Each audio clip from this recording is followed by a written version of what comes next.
para vocês. Obrigado por estarem aqui nessa maratona de final de ano, né, dezembro. É sempre um prazer muito grande para mim visitar vocês aqui no Natal. Uma cidade que eu tenho muito carinho, tenho bons amigos e acompanhar o trabalho de vocês todos. Essas visitas muitas são sempre muito ricas. Em geral, estava conversando com o Daniel, em geral eu não apresento trabalhos sobre coisas que eu já pesquisei, né? Essas palestras, uma vez que a gente em filosofia não tem laboratório, é controverso, mas eu acredito que não tem um laboratório, pelo menos como não tem em outras áreas, eu tento usar essas apresentações como meu laboratório, né? Eu pego ideias e argumentos que eu estou usando agora para apresentar para vocês e receber as críticas, né? E sugestões, e esse feedback. Então, esse trabalho, por exemplo, é um trabalho que um programa, ok? Mais um projeto, um programa do que um artigo, uma coletânea de algumas ideias que eu venho pensando, muito também com influência com os debates com vocês aqui em Natal. Tem 2014, 2015, estou visitando vocês aqui também. O grupo de vocês é muito inspirador para mim. Sobre pluralismo lógico, a natureza da lógica, conectado de uma maneira bem abrangente a respeito dessa emergência de lógicas não clássicas. Né? Eu acho que a gente está vivendo um momento muito interessante para a gente avançar determinadas questões e aplicar algumas teses filosóficas ou alguns projetos, alguns programas filosóficos e teses mais robustas dentro desse escopo, né, muito interessante. A gente não sabe muito bem como lidar filosoficamente com essa pluralidade de lógicas. Esse horizonte então, é um prato cheio, né, para aplicar determinadas ideias. Então, é basicamente esse trabalho. Esse trabalho eu já apresentei em Aracaju, onde o Evelyn e o Hudson estavam. Eu apresentei em Maceió, num eventinho nosso lá.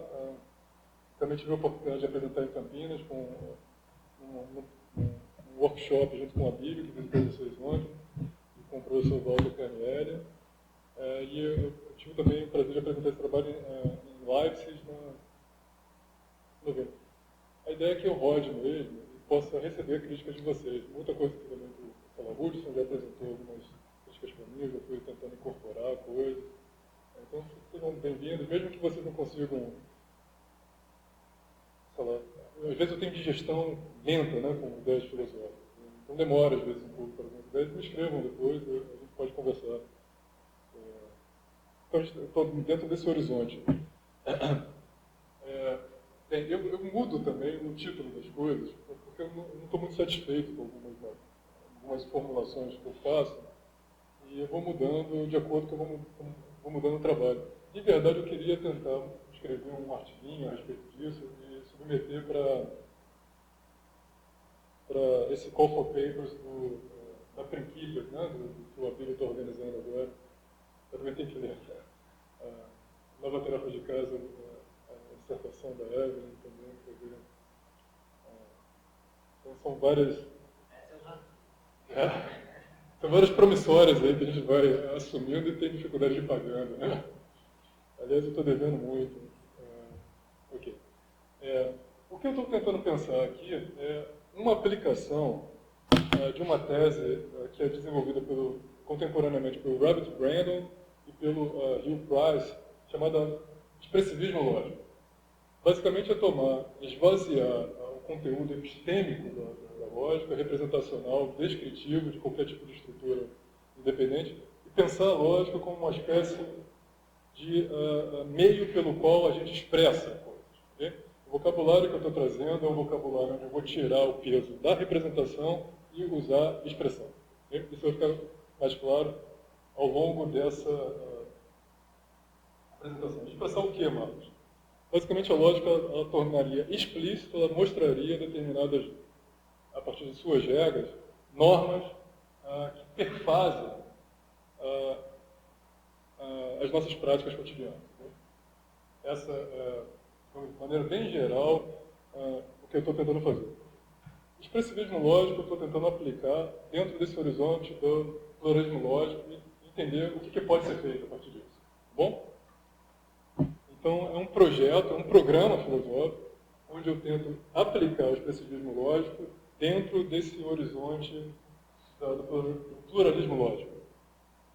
Basicamente, eu estou tentando entender essa normatividade. Bom, o desafio é entender o que significa a lógica ser normativa, ou como ela poderia ser normativa dentro de um horizonte do pluralismo lógico. Eu queria fazer uma proposta para a gente pensar junto, convidar vocês a pensarem um par de coisas aqui comigo. Tem essa citação de Celas, que eu acho muito legal, que eu acho que dá o tom desse projeto de pesquisa, né? O modo de existência de uma regra é uma espécie de generalização escrita em carne e sangue, ou em nervos tendão, não? Mais do que em papel, em caneta e tinta. O foco está na noção de regras e como ela está incorporada, corporificada em nossas práticas mais cotidianas, inclusive as práticas referenciais. Apresentação. Bem, o outline é esse, é uma introdução longa e a primeira parte, eu dividi em 3 partes. A primeira parte sobre o ponto de vista pragmatista, a escola a qual eu estou me vinculando para atacar o problema do pluralismo lógico é uma escola pragmatista. A gente vai conseguir tentar entender aqui o que eu estou chamando de escola pragmatista e quais são os autores próprios dessa tradição. Para entender um pouco da natureza da lógica e o que eu estou querendo focar aqui, a minha, digamos, cereja do bolo, o que eu estou tentando defender, propor para vocês, é a seminalidade de você associar a lógica mais à moralidade, o fenômeno da moralidade, não pensada em máximas da ética, mas pensada em costumes, ou aquilo que é feito, de fato. Mais do que lógica associada às ciências naturais, às ciências empíricas. Bom? E essa terceira parte, eu já venho escrevendo há algum tempo, onde eu tento aplicar a relevância lógica e filosófica de jogos desse horizonte, né, como uma espécie de metáfora libertadora de abordagens mais carregadas metafisicamente de lógica. Essa terceira parte eu não estou tratando dela, porque o último artigo que eu escrevi, isso já está. Né? Como eu já escrevi, eu não gosto de falar, eu quero testar essas outras ideias. Quem tiver curiosidade, depois me escreve, eu envio isso para vocês. Bem, em a introdução.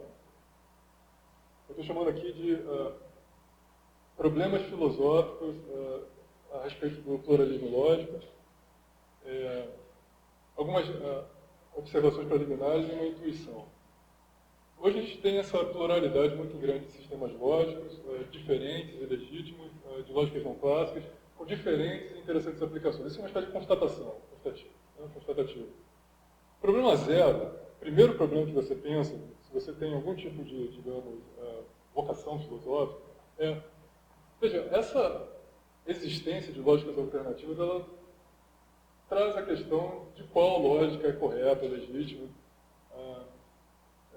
e se uma é legítima, ela é universalmente correta, ela é universalmente legítima, o que significa isso ser uma lógica correta? E sendo correta e legítima, ela é universalmente correta, universalmente legítima, o que significaria isso? Alguns ingredientes ou características básicas da lógica ao longo da história, autores interessados em sistemas filosóficos, em geral, tratam da lógica em um momento ou no outro. Sempre é difícil generalizar coisas sobre a história da filosofia, mas filósofos, pelo menos que tratam linguagem, estão interessados, de maneira direta ou indireta, em lógica. Né? Essas são ingredientes ou características que são defendidas por vários ao longo da história. Né? Essa universalidade, a periodicidade, a necessidade da lógica. Interessantemente, dentro desse horizonte, esses ingredientes eles deveriam ser repensados.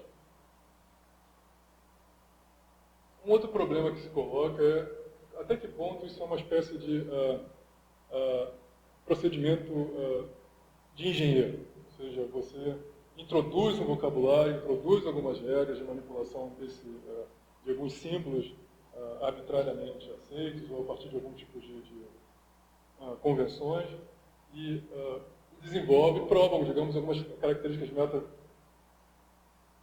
metalógicas desse sistema, completude, correção, monotonicidade, compacidade, características. Né? Mas em qual ponto isso é só uma questão de você introduzir formalismos? Né? Como é que um pluralista, como é que a gente poderia ser um pluralista a respeito da relação de consequência lógica sem ser um convencionalista no sentido que eu delibero qual é o significado daquela consequência lógica dentro daquele sistema? Né? Eu acho que esse é um desafio.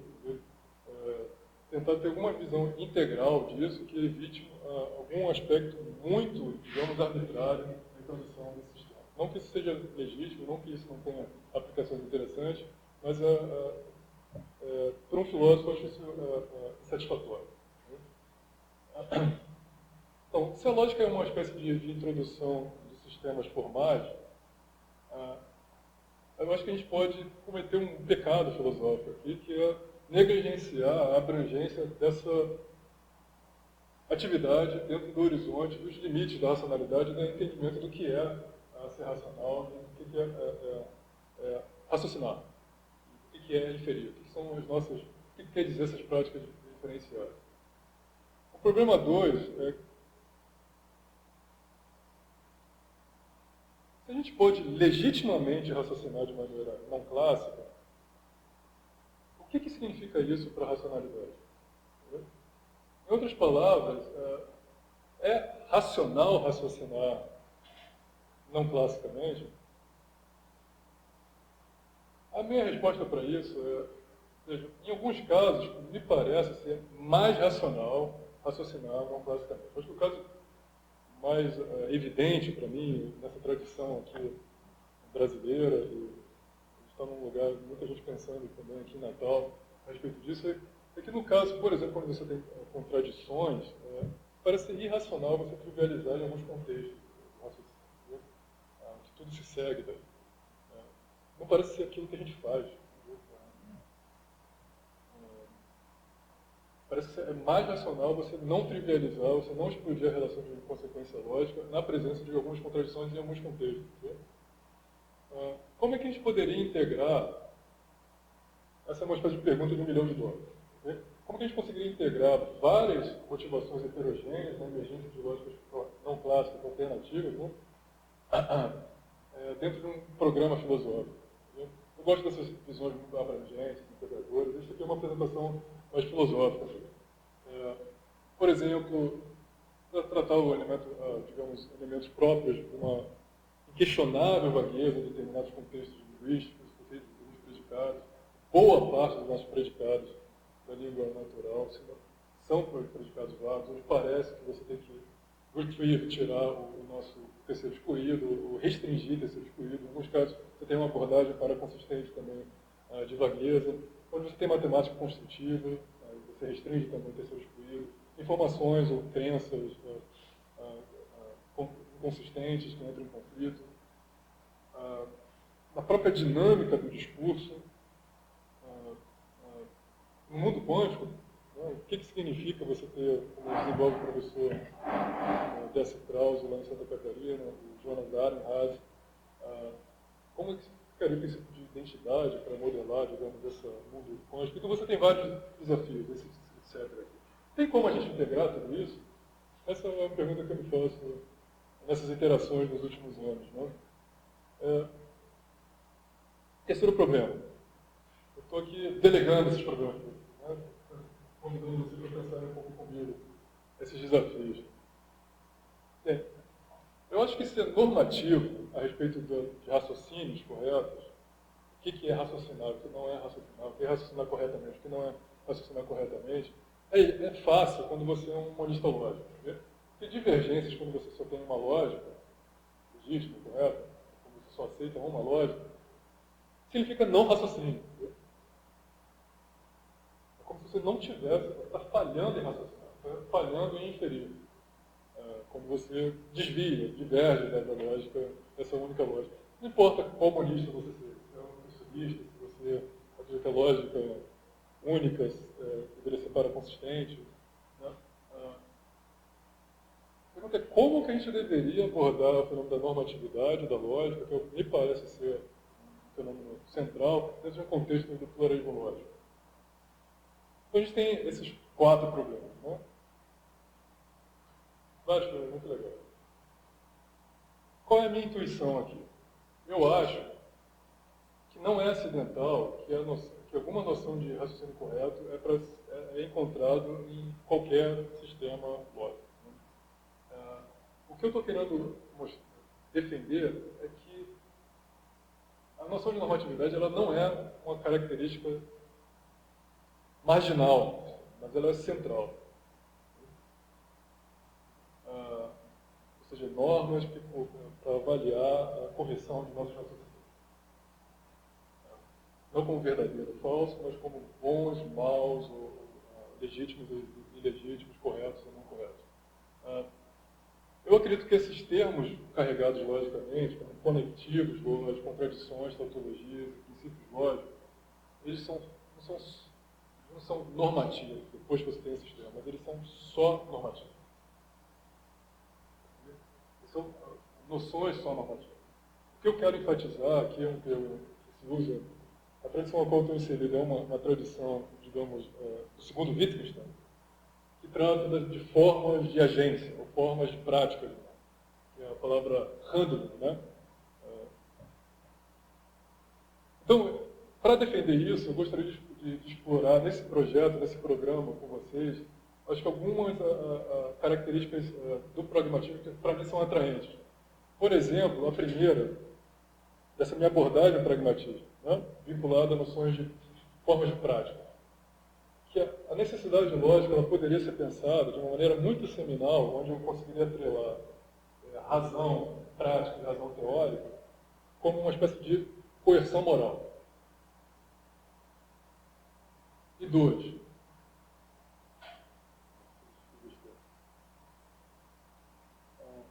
Eu fiz a animação errada aqui. O segundo ponto é pensar, aplicar a noção de jogos. Tá bom? O segundo ponto eu não vou tratar, eu quero provocar vocês um pouco a pensar junto comigo qual é a associação possível entre lógica e moral. Tá bom?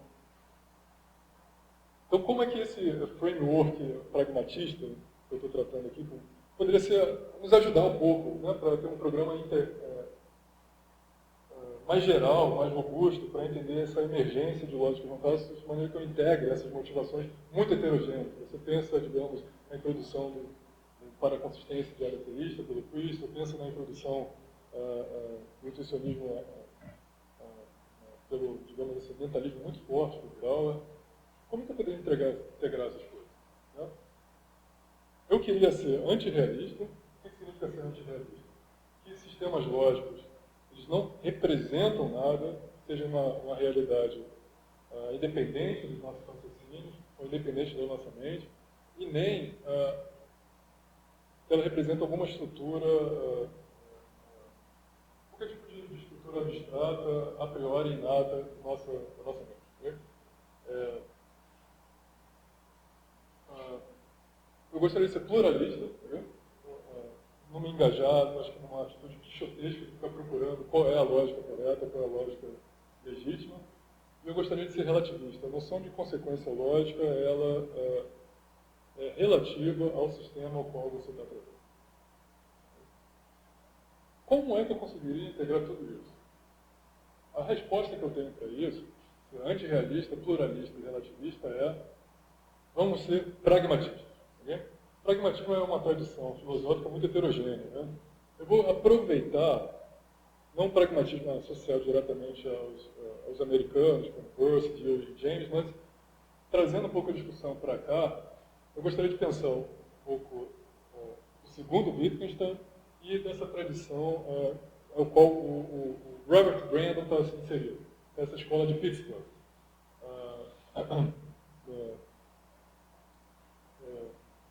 Onde a gente pensa em noções inferencialistas, mas baseadas em noções pragmáticas. Eu acho que com isso, eu tenho ingredientes suficientes para tentar conectar a noção de juízo, baseado em... também pretencioso, né? A noção de você ter uma espécie de capacidade teórica e as relações entre os juízos que a gente faz sobre o mundo e como a gente age na função. Dentro de uma visão bem integral, pensando, sei lá, em Kant, em Aristóteles, é tentar articular na razão a capacidade de julgar sobre o mundo e a capacidade de agir no mundo. Então, e o foco vai ser nesse conceito de normatividade. Eu acho que de uma maneira muito natural, a pluralidade das lógicas pode ser pensada como uma pluralidade de nossas práticas. Eu acho que ninguém poderia negar que as nossas práticas são plurais, são, digamos, contextualmente muito robustas e variadas e heterogêneas, em certo sentido. Então eu jogo a pluralidade de lógicas para a pluralidade de práticas, que é algo mais... Tem essa... Então, para a plausibilidade desse programa, eu gostaria de enfatizar noções de teoria da prova e não essas noções da teoria do modelo, como modelo, interpretação, satisfação e verdade. A minha abordagem, eu gostaria... Eu acho que é compatível, okay? Eu não preciso prescindir dessas noções, mas essas noções não têm o papel fundamental. O papel fundamental, para mim, são essas regras que definem, por exemplo, digamos, o vocabulário lógico relevante. As regras que introduzem esse vocabulário, as regras pelas quais eu consigo eliminar esse vocabulário. Então, de uma maneira filosoficamente bem geral, pensa, normas, elas constrangem a liberdade das nossas ações. Mas, por um lado, elas constrangem, e ao constranger a liberdade das coisas que a gente faz no mundo, das coisas que a gente julga no mundo, das nossas práticas referenciais também, elas nos unem. Né?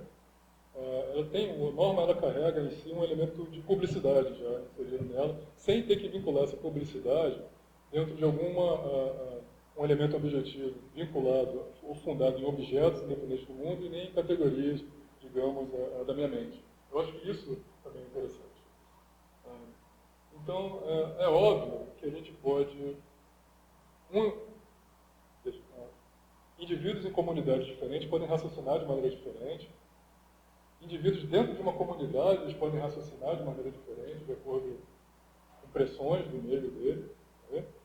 Quando você tem informações contraditórias, você pode não tentar, pode, digamos, abrir mão do ex falso code limit. Quando você tem informações vagas, você poderia, digamos, tirar ou rejeitar, recusar a validade da aplicação do princípio do terceiro excluído. E esses indivíduos da mesma comunidade, eu acho que um mesmo indivíduo ele pode raciocinar de maneira diferente em contextos diferentes, de acordo com as pressões e dos recursos que ele tem naquele. Então, são ideias que compõem esse quadro. Né?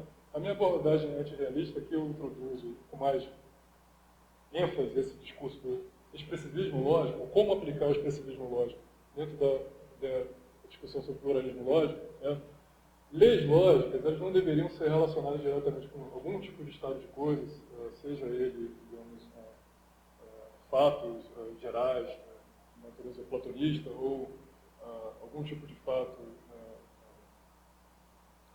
fisicalista, uma abordagem fisicalista do mundo, mas com os nossos critérios e normas para avaliar as descrições e ações que nós fazemos no mundo. Uma coisa é você descrever o mundo, ou representar o mundo de maneira verdadeira ou falsa. Outra coisa é você ter as normas pelas quais você avalia a qualidade das descrições que você faz no mundo. Quando as descrições elas mesmas são verdadeiras ou falsas, os critérios pelos quais você usa para avaliar a qualidade da descrição não são verdadeiros ou falsos. Não faz sentido falar que são verdadeiras ou falsas. Entendeu? Eles têm outro estatuto, e esse estatuto é um estatuto normativo.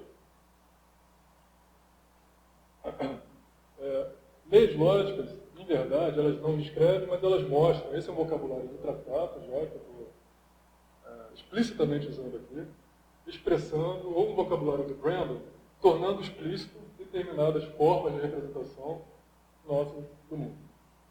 Eu não estou tratando da representação das coisas do mundo, mas das maneiras pelas quais a gente poderia tratar as coisas do mundo. Sistemas lógicos, eles expressam, alguns comprometimentos públicos e normas sociais nas nossas discussões e práticas racionais. E essas práticas racionais, obviamente, têm uma história material de interações entre indivíduos muito longa e complicada.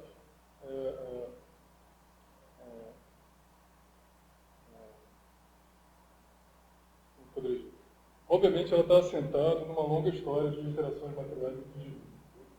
Complicada, mas você tem elementos que vão respeitar a nossa própria história natural e elementos culturais envolvidos. Essa introdução foi longa. Eu acho importante essa introdução longa para dar o tom do trabalho, do que a gente está falando. É um trabalho de filosofia, né? Não estou mostrando resultados aqui, mas eu estou tentando convidar vocês a verem o mundo da maneira que talvez seja semelhante dessa maneira. Vamos atacar a natureza da lógica a partir desse ponto de vista pragmatista que eu estou propondo. Aqui é um quadro onde eu estou tentando mostrar o que parece ser novo nessa minha abordagem. Eu estou querendo integrar motivações muito heterogêneas de lógicas não clássicas. Já me apresentaram duas vezes o que é diferente no antirrealismo seu para o antirrealismo que o Dante está introduzindo. Eu acredito que o antirrealismo do Dante é legítimo, mas ele está sentado, assim como a Bíblia deve ter conversado com vocês ontem aqui, exatamente em algumas noções epistêmicas. A abordagem epistêmica, a partir de provas e de verificação, é muito central nessa abordagem dometiana. Ela não é, apesar de eu achar compatível, elas são compatíveis, mas não é minha aposta. A minha aposta é outra aposta. Eu gostaria de enfatizar, não noções epistêmicas, atreladas a conhecimento, prova e verificação, mas noções tais quais eu chamo de noções normativas, voltadas à deontologia. O que significa isso, entre regras e normas, e esse discurso avaliativo, não descritivo, algumas noções como agência social, cooperação, colaboração e atividades conjuntas regulativas. E, obviamente, aqui, onde eu estou querendo chegar, é a noção de jogos, né, que é a segunda parte do trabalho que eu não vou apresentar para vocês. Eu estou enfatizando aqui. Aqui eu falei exatamente isso. Né? Acho que essa abordagem epistêmica e a abordagem normativa elas são independentes uma da outra, mas em algum momento eu teria que explicar algumas noções epistêmicas e em algum momento eu acho que o programa de lá teria que explicar noções normativas. Mas eu acho que é compatível. Né? O desafio antirrealista é o mesmo. Eu acho que o tom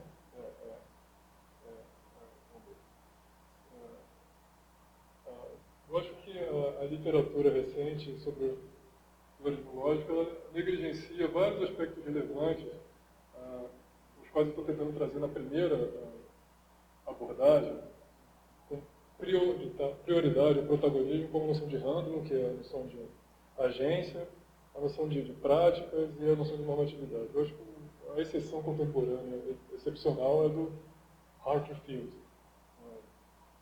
que não tem, digamos, essa abordagem vinculada à tradição que eu estou querendo vincular, que é a tradição do Brandon e do Wittgenstein. O Costa Leite me enviou um trabalho dele de 2014, muito legal, que ele escreveu com outros autores, tratando também a pluralismo lógico. Saiu numa Festschrift para o Desure. Tá bom? Por que a minha abordagem seria diferente da dele e eu estou favorecendo a minha e não a dele? Porque eu acho a dele, esqueci um D aqui, tá? Então, ela tem ela me parece uma abordagem muito metafísica, onde ele vai ele vai fundamentar a pluralidade de lógica numa ontologia do que ele chama de galáxias, que introduzem ontologias no universo do discurso, para dar uma interpretação semântica do nosso aparato sintático. Isso me parece, repito, sob o ponto de vista filosófico, parece legítimo, mas aí eu já acho heterogêneo com a minha abordagem. porque eu gostaria de desenvolver uma abordagem mais pragmatista e menos ontológica para integrar essa plataforma do pluralismo lógico. Né?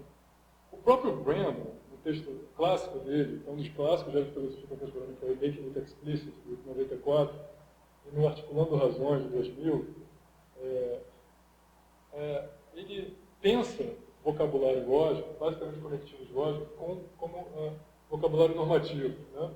Ou seja, introduzindo um horizonte de proibições, autorizações, de violação, permissão, obrigações, respeito à obediência, dentro para se pensar o que é esse vocabulário lógico. Né? Mas ele não fala de princípios lógicos. Não me parece falar de nem atacar a pluralidade lógica. Ele está interessado em entender o que são constantes lógicas. Então, eu estou aplicando essa abordagem do Brandon, onde atrela lógica a esse vocabulário de compromissos do sujeito, o que o sujeito está compromissado quando ele introduz a conjunção, quando ele introduz a disjunção, em princípios lógicos.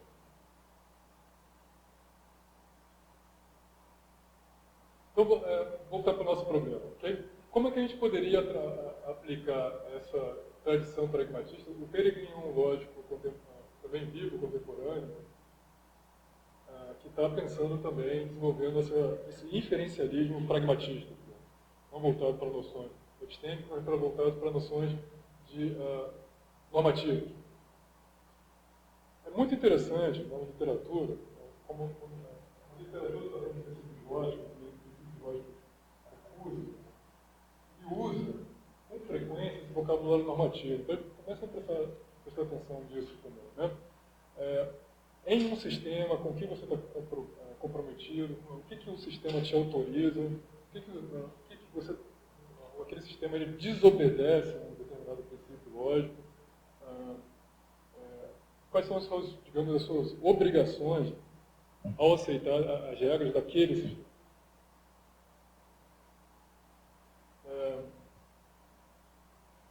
Mais uma vez, atrelando essa noção da pluralidade lógica, tentando pensar o que significa raciocinar, né? O que significa a nossa racionalidade, como integrar isso com o pensamento e as nossas ações no mundo. Sim, isso que eu já falei para vocês. O meu desafio aqui é pensar a noção central em lógica, que é a noção de must be, ou tem que ser, deve ser, no sentido lógico, de necessariamente, como uma noção de dever moral. A partir daquele sistema, se você reconhecer aquelas regras, você tem que derivar aquelas coisas. Esse tem que deveria ser pensado como esse ought to. Então, de maneira geral, a gente aborda essas noções aqui como noções lógicas e essa noção aqui como uma noção deontológica. Tá bom? Voltada para deveres, comprometimentos, responsabilidade, né? Engajamento. Eu acho que a gente poderia, talvez elas não se diferenciam tão em natureza. Entendeu? Talvez elas sejam muito mais próximas do que a gente pensa se a gente enfatizar que as duas são elementos que avaliam determinados procedimentos nossos. Deixa eu ver se eu vou falar sobre isso aqui.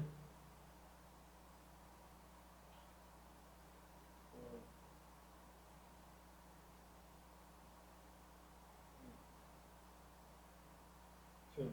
A objetividade da lógica, ela viria de determinadas convenções, acordos e estipulações públicas, eu gosto de utilizar esse vocabulário, e do uso regular,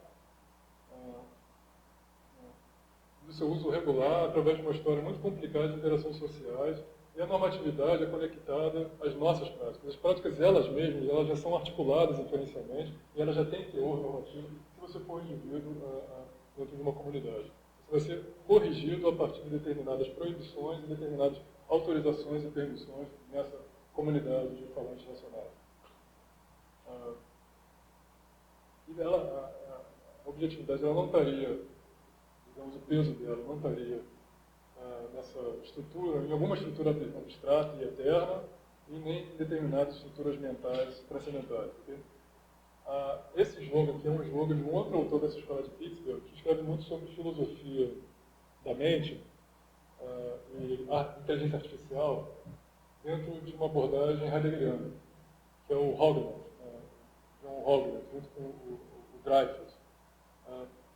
Na verdade, o que é transcendental, que dá as condições de possibilidade para alguma atividade, para nossas teorias, as categorias, de alguma forma, organizam e regulam as nossas maneiras, a nossa maneira de pensar, elas não deveriam ser pensadas como elementos mentais, mas voltados para um sujeito transcendental, mas essas categorias transcendentais, elas são categorias sociais, fundadas dentro de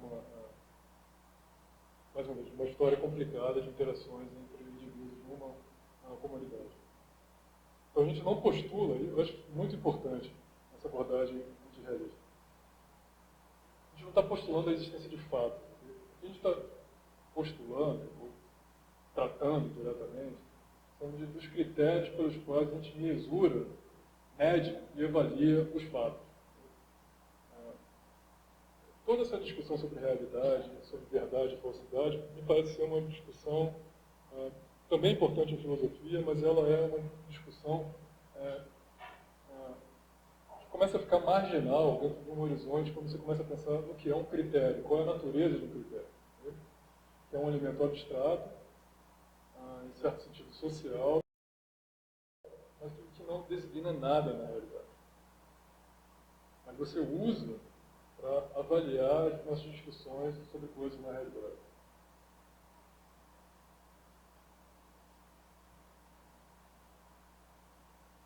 Essa aqui é importante. Vamos para a cereja do bolo, a pergunta de $1 milhão.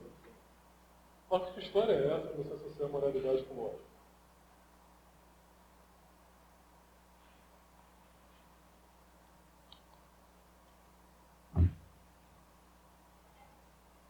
Eu gostaria, antes de responder essa pergunta, fazer uma espécie de elogio à tradição kantiana.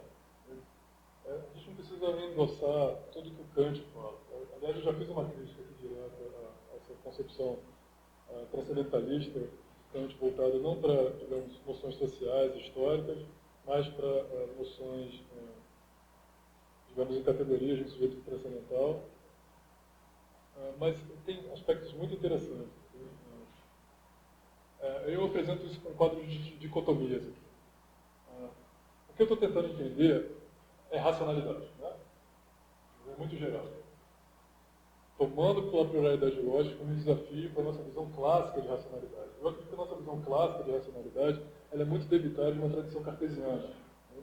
Que marca também muitas das abordagens de filosofia da mente e da própria inteligência artificial, em ciências da cognição. A mente ela não deveria ser pensada como uma espécie de veículo, coisas onde você tem determinadas representações, entretém determinadas imagens que são verdadeiras e falsas, mas a mente ela deveria ser pensada como uma espécie de capacidade. A prioridade não está na representação, mas no ato de representar do sujeito. Só que o sujeito de Kant é um sujeito transcendental, os sujeitos aqui são indivíduos. Eu desloco da tradição cartesiana uma espécie de abordagem do know that, de proposições declarativas, foque numa abordagem teórica, intelectual, mas em coisas, domínios, determinadas capacidades, nossas práticas e ações. E a partir desse domínio prático de algumas das nossas capacidades, a gente tem as teorias. E não ao contrário. Você primeiro tem algum acesso intelectual para alguma coisa e depois esse acesso intelectual organiza, regula as nossas atividades no mundo. Primeiro a gente age no mundo para depois pensar sobre o mundo. O foco aqui, me parece, nessa tradição cartesiana é a referência, por exemplo, a correspondência de uma imagem mental a uma coisa no mundo, ao passo que aqui é inferência. Inferência é um ato, uma prática. Primeiro a gente faz inferências para depois fixar a referência. Se você pensar lá na abertura de Wittgenstein, investigações filosóficas, no desmonte que ele faz do referencialismo, nas dificuldades onde coloca o significado, o peso do significado no ato designativo, ou extensivo, ou na própria referência, você consegue perceber que o que a gente tem que dominar antes de se referir ao mundo são maneiras que a gente consegue raciocinar publicamente, corrigir esses raciocínios publicamente. A gente primeiro tem que aprender a corrigir essas práticas para poder fazer referências ao mundo. As nossas referências sem as práticas, elas não determinam todos os fatos. Entendeu? Bem, o que é esse anticartesianismo que eu estou pensando para abordar a racionalidade? Mente e cognição, elas não deveriam ser uma espécie de algo de uma propriedade, de uma entidade abstrata, consumindo e manipulando representações do mundo. Mas ela deveria ser pensada como uma capacidade especial. E por ser uma capacidade especial, ela é treinável. Okay? De alguns animais situados, com corpo, okay? De se engajarem em trocas permanentes e dinâmicas com o meio ambiente e com outros animais. Mas não é só qualquer engajamento. Okay? Não puxa de lá e desloca coisas no mundo. Não é uma relação meramente causal.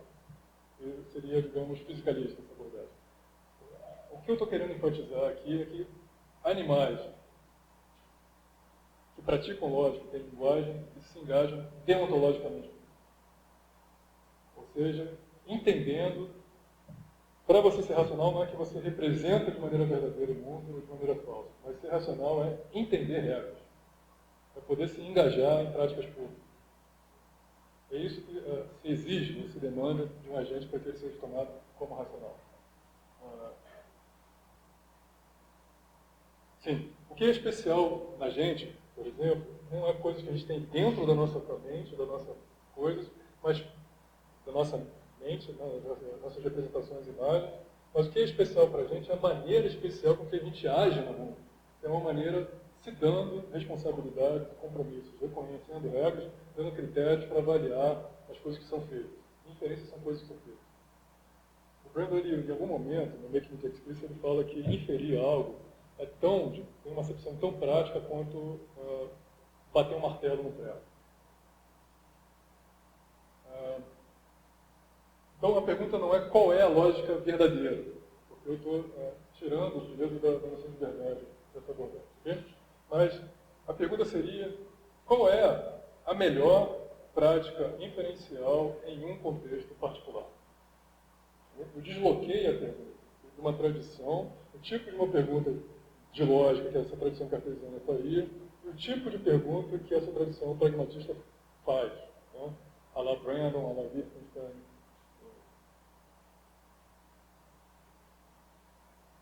Então a gente não tem uma pluralidade de racionalidades, uma vez que a gente tem uma pluralidade de lógica. Okay? Você foca a lógica e você pensa, então a gente tem uma pluralidade de racionalidade. Não é isso que eu estou tentando propor.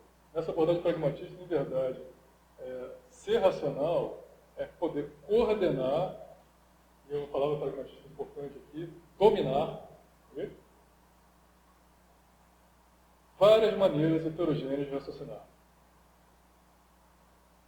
Se conformando essas práticas de raciocinar heterogêneas para inúmeras expressões no meio ambiente diferentes. Então, ser racional não é representar o mundo de maneira verdadeira ou falsa, mas é conseguir coordenar maneiras diferentes de raciocinar a partir da interação com o meio ambiente, com os outros animais, que também se engajam deontologicamente com outras coisas, de acordo com que a gente consegue modular as nossas atividades. Né? As normas elas não só restringem a nossa liberdade, mas elas nos unem.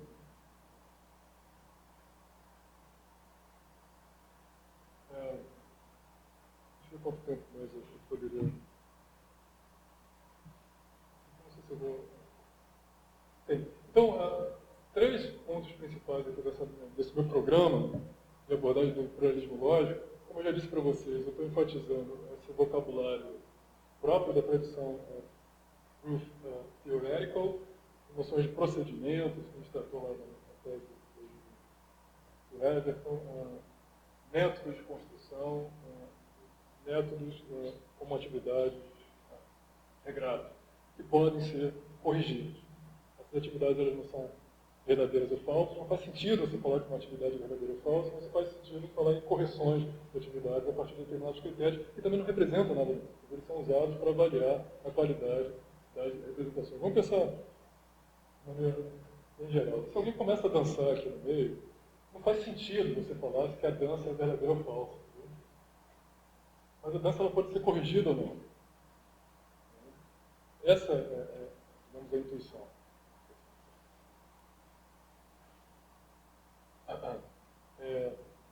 Outro ponto importante para mim é esse expressivismo lógico, que a lógica ela não representa nada, mas ela expressa, digamos, coisas que a gente já domina em nossas práticas cotidianas. E o inferencialismo? Não é um inferencialismo à la Dummett, mas é um inferencialismo à la Brennan. As práticas elas mesmas elas já são inferencialmente articuladas. E por elas serem inferencialmente articuladas, elas podem ser testadas e controladas publicamente. O foco está dentro dessas referências regradas e não em verdade, modelos e satisfação. O foco está em conhecimento prático, educação, treinamento na dinâmica do uso. O slogan aqui é que, em lógica, a gente transforma normas práticas que a gente já domina quando a gente age no mundo, quando a gente já está envolvido em determinada comunidade, em princípios gerais. Uma vez tendo esses princípios gerais que expressam essas normas da nossa comunidade, a gente permite o controle público dessas práticas, a partir desse ponto de referência, a justificação das nossas práticas, a correção dessas práticas e eventual desenvolvimento das práticas.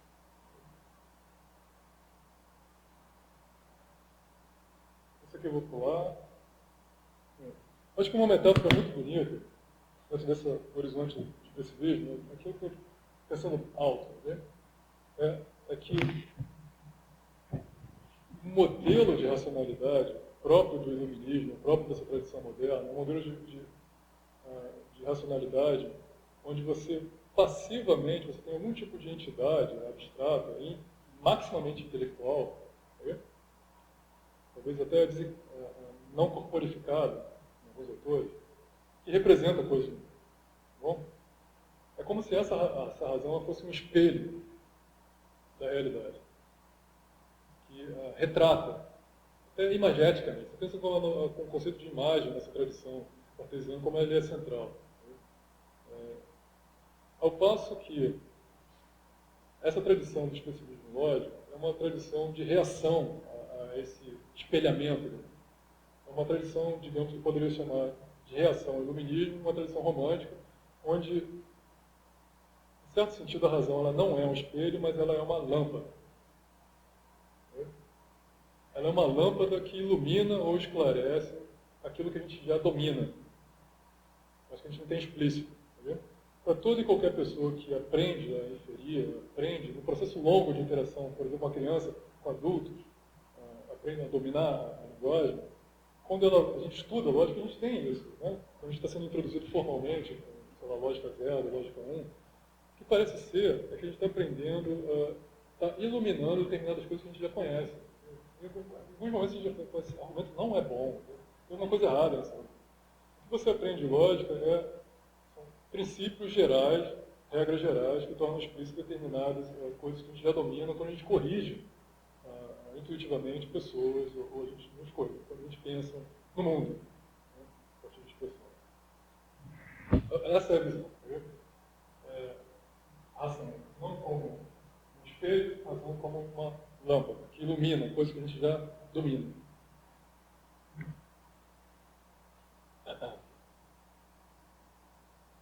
Então, eu vou introduzir a noção de moral e fecho a nossa discussão.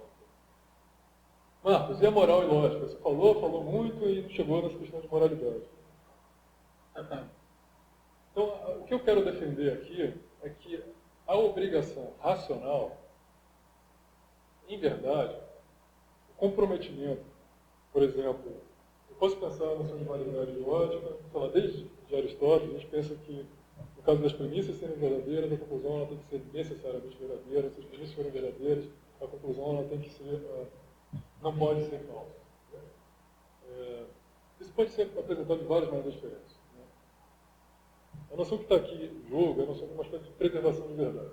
A Bíblia apresenta isso muito bem, a noção.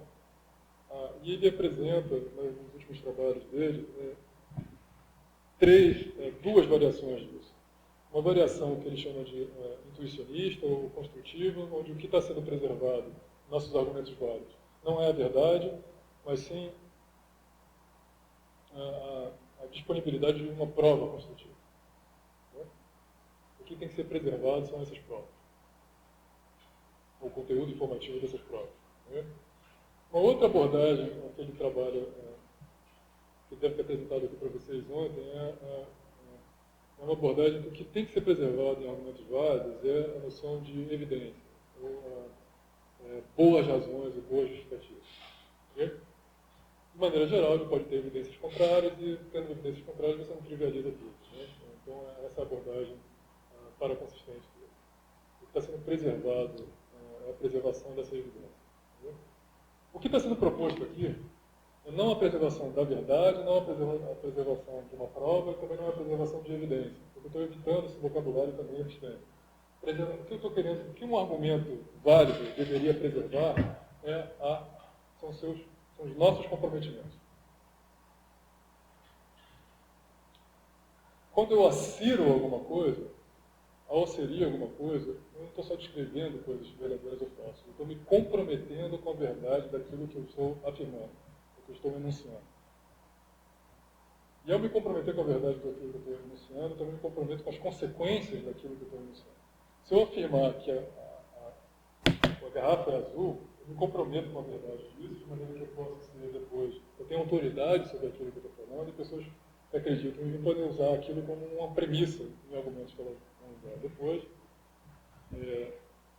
E ao afirmar isso, eu me comprometo com a verdade, e ao anunciar que a garrafa é azul, eu também me comprometo que a garrafa é algo material, é algo concreto, algo no mundo, algo que tem uma cor. E em sendo azul, ela não é vermelha, em sendo azul, ela não é azul, em sendo azul, ela não é uma nota musical.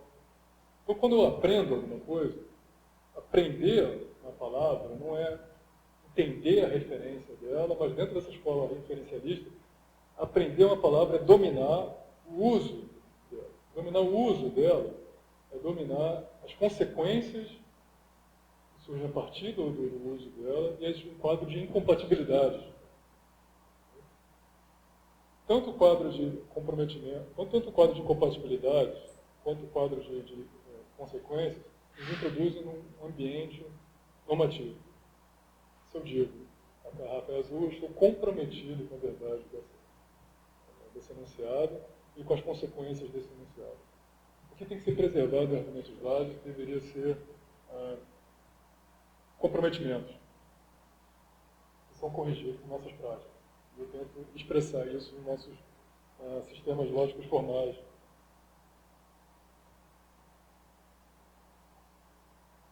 De maneira que, ao repensar, digamos, a introdução aristotélica, que, dado a verdade das premissas, a conclusão não pode deixar de ser verdadeira, ela não pode ser falsa, ela tem que ser verdadeira necessariamente, eu posso pensar dentro desse quadro ontológico, inferencialista, que o argumento é válido, não se as premissas forem verdadeiras, a conclusão tem que ser verdadeira necessariamente, mas se eu me comprometer com a verdade das premissas, eu tenho que me comprometer com a verdade da conclusão. O comprometimento com a verdade das premissas me compromete com a verdade da conclusão também. Essa é a abordagem que eu estou tentando fazer. Então, a necessidade lógica deveria ser pensada como uma espécie de coerção moral, baseada em noções normativas como regras, no caso de proibições, autorizações, autoridades, comprometimento. Aí aqui é interessante. Um dos autores que é usado para justificar o pluralismo lógico é o Carnot. E ele tem esse princípio de tolerância, apresentado em 1937,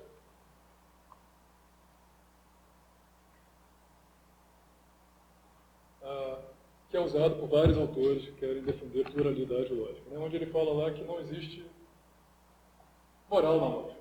Né? Todo mundo tem a liberdade de construir sua própria lógica, sua própria linguagem, da maneira que ela quiser. Bom, o que é basicamente requerido dessa pessoa é que ela mostre isso da maneira mais clara possível, né? E a partir dessa regra sintática, ao invés de argumentos filosóficos. De certa maneira, a minha visão dessa pluralidade lógica, ela é diametralmente oposta, no sentido de que lógica para mim é uma espécie de... ela tem uma natureza. Tem duas leituras possíveis desse princípio da tolerância. Uma leitura negativa, sob o ponto de vista lógico, não tem porquê eu proibir uma determinada regra, a priori. Isso é o que dá essa opção de tolerância. Né? Sob o ponto de vista positivo, não é tolerância, mas é liberdade. Faz aquilo que basicamente introduz. Talvez um requerimento mínimo, como o da Costa apresenta, ou esses autores defendem, é a não trivialidade. Fora a trivialidade, o sistema lógico poderia basicamente ter toda e qualquer outra regra. O que eu acho do princípio de Kahneman é que ele, mesmo nessa acepção negativa, nessa acepção positiva, é que ele é uma porta escancarada para uma noção de convencionalismo e de arbitrariedade na lógica. É exatamente isso que eu não queria ter. Eu queria ter uma justificativa mais filosófica e menos de falar e faz, de produção de sistemas a lá engenheiro, habilidoso.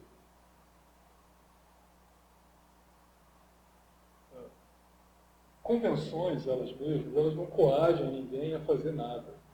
Eu acho que essa é a intuição importante aqui. Como meras configurações no quadro, meras configurações numa folha de papel, de marcas físicas no mundo, também não compele a gente a tomar nenhuma decisão e a tirar nenhuma consequência. O que falta nessas marcas físicas, nessas configurações físicas no mundo, nessas marcas físicas na folha, no quadro, que coagem a gente, acho que são esses elementos que conferem poder normativo a ele. E eu acho que esse elemento vem da pragmática. Então, vou voltar para essa... Sim, eu tenho que ir para o final. Vamos voltar para a nossa questão 2 e 3 e colocar isso num horizonte mais geral.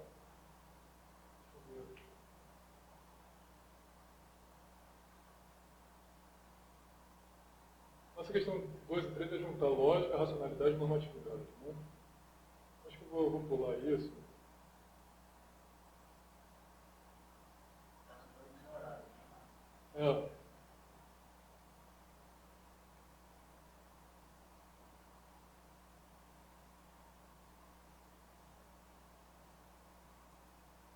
Sim, a minha proposta é trazer uma espécie de noção de comprometimento e moralidade para dentro dessa discussão de racionalidade, lógica e normatividade. O ser racional é um ser que consome regras e que se sente compelido a obedecer regras. A noção antirrepresentacionalista, na verdade, que a gente não se dá imagens de coisas nem representações, mas reconhecer um outro ser como racional é reconhecer o outro ser como capaz de se engajar em práticas normativas. Eu acho que uma tradição comum é pensar o lógico em termos... A moralidade é uma consequência de seres racionais já serem lógicos e dominar, digamos, a linguagem. O que eu estou tentando é reverter isso. Primeiro a gente é moral para depois ter lógica e ter linguagem. O que é moral aqui, porque nossas práticas já são inferencialmente articuladas. Eu não estou pensando em imperativos éticos, em máximas éticas, mas uma acepção bem comum da palavra moralidade, que é a noção de mores, do latim, que significa determinados costumes, formas de vida, tradições, práticas e hábitos de agir. Você falou de Carnot, mas eu acho que eu estou em muito boa companhia. Porque o Frege, em 1897, nesse texto póstumo dele, ele relaciona a lógica com moral e liberdade. Ele nunca desenvolve isso. Né? A lógica ela tem uma afinidade muito mais próxima com a ética do que com a psicologia. Porque ela é uma espécie, a gente está tratando de justificação e não de relações causais. E não de associação entre ideias. Outros autores, o Peirce ele chama de lógica de uma espécie de ética do pensar. O Ramsey tem ideias também como essa no final da década de 20. O Wittgenstein, no começo da década de 30, introduz o vocabulário, discutindo com o Círculo de Viena, o vocabulário próprio de autorizações, quadros de autorizações e de proibições. E o Field também enfatiza isso. Então, qual é a natureza da necessidade lógica? Isso aqui eu já tratei um pouco com vocês. O que significa B se seguir necessariamente de A num sistema, num dado sistema? É pensar isso em termos não de preservação de verdade, mas em termos de preservação de comprometimentos entre as premissas e a verdade. A correção lógica ela tem a sua raiz numa obrigação racional compelida pela nossa urgência em seguir regras acordadas. A relação de consequência lógica, ela torna, em sistemas lógicos, ela torna explícita determinadas relações de autorização e proibições inerentes nas práticas de agentes em comunidade. Uma consequência direta daqui é que diferentes comunidades elas podem ter diferentes normas. Né? Normas heterogêneas, a gente pode ter normas heterogêneas numa mesma comunidade. E um indivíduo ele pode raciocinar de maneira diferente de acordo com pressões diversas no meio. Suas necessidades, interesses e tarefas. Isso aqui eu já falei também, sobre a preservação do comprometimento. Eu vou pular toda essa parte sobre jogos. Vou para algumas conclusões e fecho com vocês. Qual a conclusão que eu chego com esse programa, se esse programa fizer sentido? A moralidade ela não deveria ser pensada como uma consequência da gente ser lógico ou racional, mas inverso. Primeiro a gente é moral, age no mundo e se dá regras, e reconhece regras, para depois a gente ter o fenômeno, por exemplo, da linguagem e da lógica.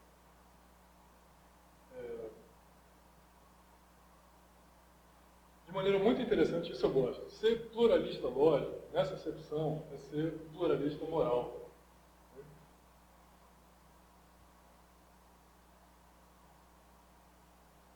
Sim. E a abordagem antirrealista pragmatista tem, acho que um escopo e um poder interessante para poder usar isso dentro de uma...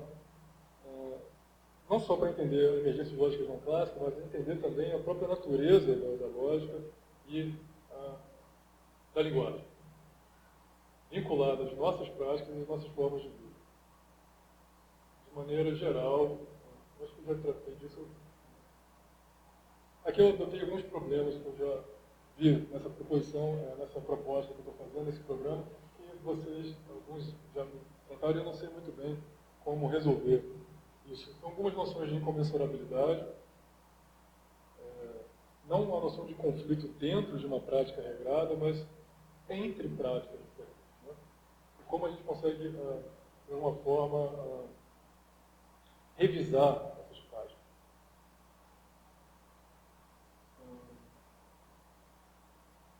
O fantasma do convencionalismo ainda aparece,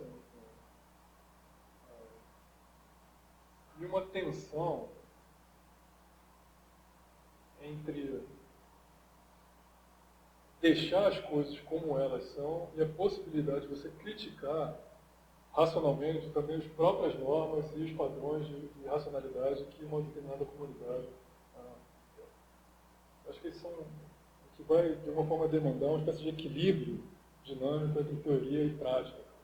A partir da teoria, eu tenho explícito determinados princípios que eu corrijo a minha prática, oriento, regulo as práticas publicamente, e ao ter, interessantemente, esses princípios explícitos, eventualmente eu também posso mudar esses princípios. As práticas, elas poderiam mudar esses próprios princípios. Então, eu tenho uma demanda de uma certa interação entre teoria e prática, que eu também não sei como resolver. Então, acho que já falei bastante, acho que já deu para dar o horizonte desse programa que eu estou colocando. É muito mais um projeto do que um artigo. Eu acho que eu consigo resolver, pelo menos mostrar como alguns problemas poderiam ser resolvidos. Eu acho que é seminal o suficiente. Né? E tem uma certa robustez filosófica e histórica. A gente tem grandes diferenças, mas esses grandes não viveram o momento que a gente está vivendo. Então a gente pode aplicar determinadas coisas. Tem outras coisas, mas muito obrigado pela atenção de vocês.